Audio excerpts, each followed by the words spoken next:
Hello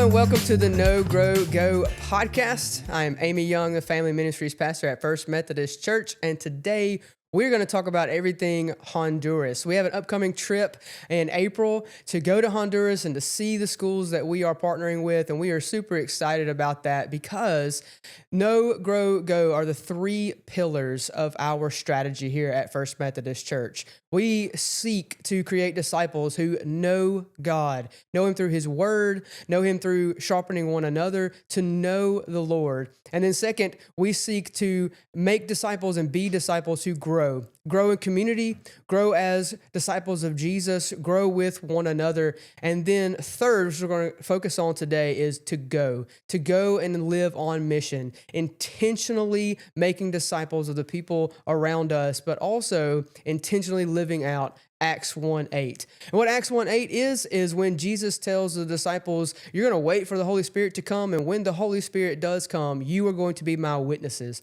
You're going to be my witnesses right here in Jerusalem, right where you are. You're going to be my witnesses in Judea and Samaria and to the ends of the earth. And right now at First Methodist, our ends of the earth is Honduras. We have a passion for partnering with Lunches for Learning and everything that they're accomplishing in Honduras. So for us right now, our ends of the earth that we are focusing on as a church is Honduras. Not that we won't have other countries in mind later, but for now, this is our mission and this is what we are about, what we're going to give our resources to and go on another trip. So we have already taken a trip over to Honduras to see the schools that we are partnered with, and now we're about to take another one. And this one is going to be a little bit different in that we are only going to visit the schools that we are directly supporting. And because of that, we get to develop some relationships with the teachers there. We get to develop some relationships with the kids and do some pointed ministry for them. And we are super excited about that. This trip is April 22nd through the 25th, and we only have 15 spots. We have already had an interest meeting for this trip, and 8 of those spots are already taken. If you would like to be a part of this trip to Honduras to see the schools that we are partnering with, you need to let myself or Pastor Matt know as soon as possible. If you don't know anything about Lunches for Learning, it started back in 2004 with a guy named Ron Hicks. He was in Honduras and he witnessed this little girl trying to find food or to earn some money to buy food during a school day. And what he came later to realize is she was not able to go to school because she was hungry and she had no way to find food for herself that day or anything like that. So she was not able to attend school simply because she didn't have food. And that led him to go back to Honduras to help her in a very tangible way, which also led him to start this organization, Lunches for Learning. The guy that we know, Phil Dodson, he's come here and told us all about that. He had a similar experience as well and is now leading Lunches for Learning and partnering with many schools in Honduras to provide lunches for the kids there. And so that they're able to go to school and not worry about being hungry during the school day. So every time they go to school, they get a meal while they are at school because of Lunches for Learning. There are 2 schools, like I said before, that we sponsor. One of them has 25 kids, and the other one has 42 kids right now that are enrolled. And what I mean by we sponsor them, we send money to Lunches for Learning to provide meals for them.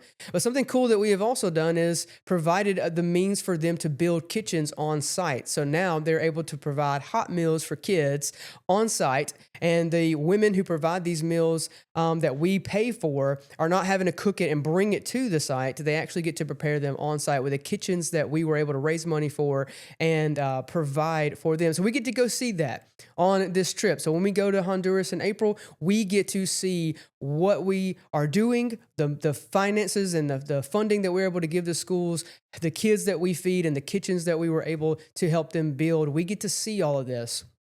But like I said, more than that, we also get to minister to the kids. most of them know about Jesus, which is fantastic and awesome. So we get to build on top of that knowledge base when we go over to Honduras. We get to pour into them, teaching them new games, teaching them maybe some new songs. Hopefully they'll teach us some songs too about the Lord. So we are looking forward to that, to be just as much of a blessing for us as we are for them when we go over there as well. But we get to do that, and we get to buy some rec equipment for them. We're going to do a special offering during our Easter service to provide some rec equipment that the schools will get to keep. We're going to purchase them in Honduras to help with their local economy, and then we get to give those to the schools that they can keep and use whenever they are able to, not in the rainy season, of course. So we're really excited about that, to be able to take those things and provide those things, to pour into that area in both of those schools, to be able to just minister to the teachers there, encourage them, let them know that they're being prayed for, and to have some fun with the kids while we also sing about the Lord and share Jesus with them and build on that knowledge base that they already have. Again, we only have 15 spots for this trip, so if you want to be a part of that, you need to let Pastor Matt and myself know as soon as possible. I'm the one leading this trip. I need to know who is going to go so that we can start planning of what we're exactly going to do with the kids when we are there, and the things that we are able to provide and encourage the teachers with as well. There are only a couple more spots, and it is first come, first serve. We are excited, like I said, about this.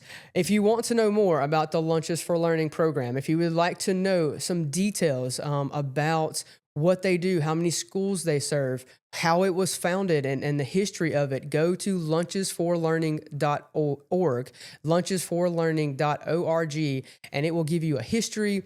You could see on there the schools that they are supporting and are funding and are providing lunches for. You will notice in that long list that we sponsored 2 schools, and you're able to see the enrollment, the breakdown of the enrollment of the ages of the kids and the grade levels that they are broken up into. Lunches for Learning provides a lot of information of the details and what they do in Honduras and the schools that are being supported. So go to that website, check it out. You can also donate. You can donate to the church just for Lunches for Learning, and that helps our school specifically. But you can also donate individually as well if you would like to do so.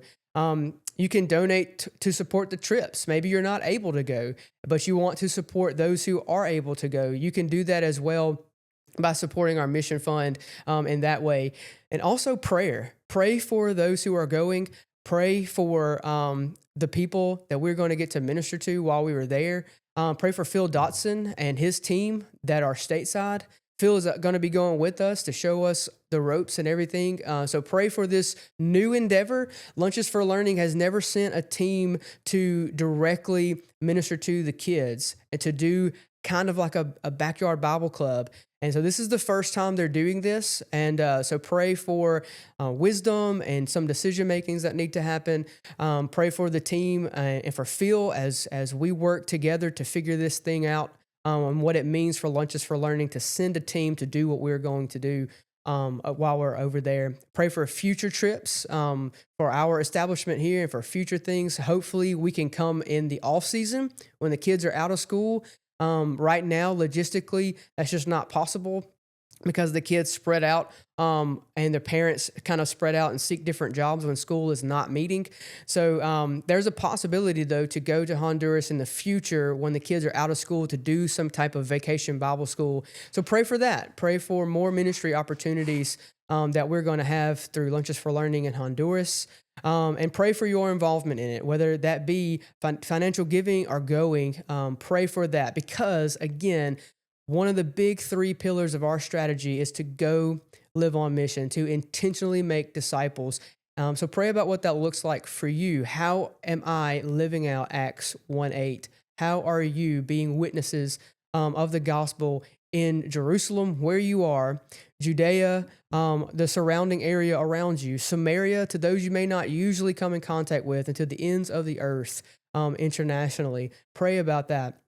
Well, thank you for joining us for this No Grow Go podcast. I hope it was informational and encouraging for you. Be on the lookout for more episodes, as we love coming on here talking about the Lord and what He is doing here at First Methodist. Subscribe if you have not subscribed so that you get notified when we have a new episode, and we will see you next time.